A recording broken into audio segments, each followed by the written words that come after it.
Hello, Aaron. I want to read you a poem. It's by Bimbo Rivas. It's called Paradox and Sleep. For some reason, this poem is holding on to me and won't let me go, so I want to share it with you. Paradox and Sleep. In the silence of night, when dreams take over and would-be lovers whisper curses at each other's follies, and old men sit by dusty windows, waiting for the light of day to spray their tired bones with loving warmth, it seems that hordes of images from sleeping heads invade the stillness of the night and strike a humming sound that by careful, quiet, meditating souls is heard. That silence sounds like gentle waves in a lagoon and interrupted yet by dreams of being awake. In such a state, the old men nod and lovers' pain forget. The songs of days are put away to deal for themselves a one-eyed jack of spades, while centuries of time to come await their time to make its impact felt. And I, assured that my ears are right, with silly bashful fright of being taken for a ride to time immortal before my time, relate to you some feelings and some visions of quietness I've heard. I felt a bearded homosexual paint her face a crimson red and make her beard and hair turn metallic with a simple thought request. I fished a fence from a sand dune and broke a Coca-Cola bottle with a single drop of sweat. I rode a speechless speck of dust to a kiddie park in Harlem, and I marveled at the size of candy wrappers blowing past my head.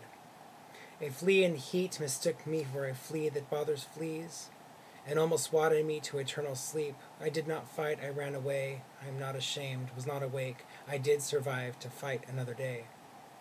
I thought I was a crosstown bus whose carburetor sprang a leak and felt ashamed when all my passengers refused to flee at the alarm. It wasn't me who was in charge of me. I became a ragged death-wish slave, remembering the days of Roman conquests and the rats in Nazi jails. I dreamt of ending purgatory strays. By giving food stamps to all the souls in hell, I was afraid. I became the A of a salvage area sign. And I had a fit of jealousy, because I couldn't be the S. I saw a dried-up Christmas tree by a pair of Spanish boots for a friend called Jingle Bells. I saw a pregnant woman's baby stretch inside her swollen belly. I heard the baby wishing, praying that the mother guessed that the fetus was a girl. That unborn baby had a dream about surviving the rugged trip to birth. A pine tree made a bet with me about the unborn's quest. I took the baby all the way, and I was happy as a lark. As I heard some folks say, "It's not so strange, that thing called birth," the pine tree said. "It happens every day. A better bet is death."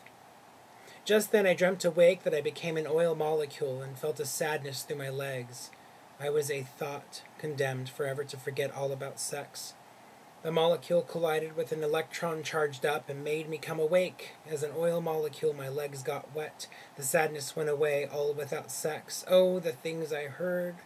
If I should tell you in detail are stranger yet, the images that fly the night when human beings do dream to satisfy their need for temporary death, solidify themselves in painter's brush and poet's pen, and will haunt the cobwebs of the minds of men forever, or until all demands for living life are met.